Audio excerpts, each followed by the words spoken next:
Welcome back to On Point Pre-Entries Edition. James, we're inside a week and a half till the Breeders' Cup. Pre-entries came out today. Who's your most likely winner?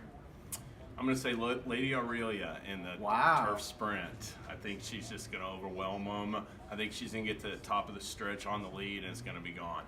Well, you know, I want to beat her. Yeah, I know. And I know you have some strong opinions of who I want to beat her with. Yeah, I mean, like one of the you're on Disco Partner. I don't think he's a 5 furlong horse. I mean, with the changing dimensions of these races in the Breeders' Cup from venue to venue, going to 5 furlongs in the turf sprint for the first time, or only the second time in 5 years, I think that the potential is there for some horses that are better at 6, 6.5. Bettors will overlook that fact, and I think he squarely falls in that category where he's good at 6 furlongs, 7 furlongs, or a mile, but 5 furlongs isn't his best distance. All right. Well, you know, I do almost all of my betting on twinspires.com, but I think I'm actually going to play Disco Partner through the windows, so if he wins, I can dance when I go to cash, and everyone will see me do it. So that'll be fun. But yeah, you know, I think there are a lot of favorites who are vulnerable, or I hope are vulnerable, because I'll bet against them. Lady Aurelia's won at a short price. She hasn't raced a bunch. We know she's capable at the level. I just worry about 4 to 5 in a full field, and we'll see what kind of draw she gets. But on these big days, you and I talk a lot about the importance of the draw, and it certainly is, especially going 5 on the turf.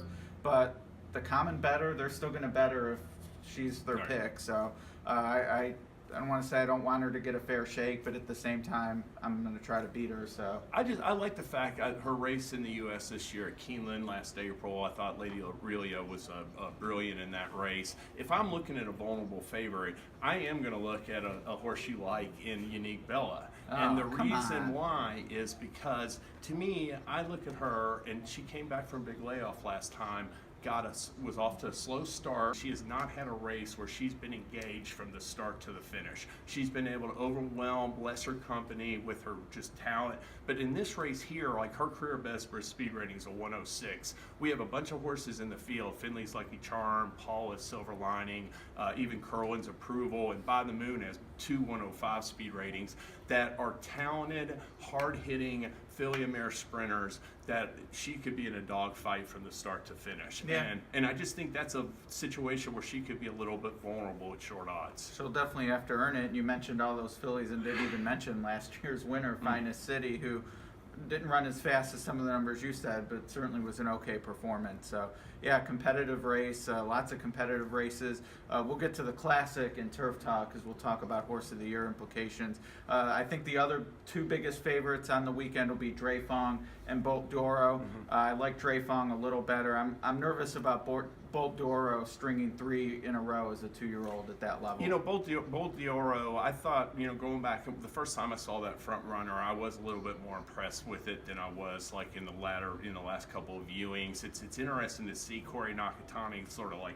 riding him hard on the far turn, and then he makes his move to the lead, and the pace setter just basically folds his tent, and he's all by himself. I think that was a race where, but the one thing in his advantage is he got a 105 speed rating. That's 9 points better than the second fastest horse in the field. So, you know, that's a kind of edge to me that makes me, like, with Dreyfong, he might be the most talented horse easily in that sprint field and capable of winning. But I am a little bit concerned about the Del Mar, facet to it.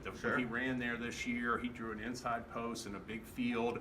Dumped the jockey at the start. Will that weigh into him? And I also look a little bit where he's been beating horses. I mean, Awesome Slew was second in the Forgo, No Holding Back Bear, Economic Model. You can go through a bunch of horses called Harry. You can go through his PPs and see the horses he's been running against. He is actually stepping up in class, in my eyes, for the first time. So while he's the most likely winner in the sprint, Twinspires sprint, he's not a cinch in my mind. Well, and I mean, like you said, with the divide in speed ratings with Bolt d'Oro and the Juvenile, there's a lot more margin for error for him.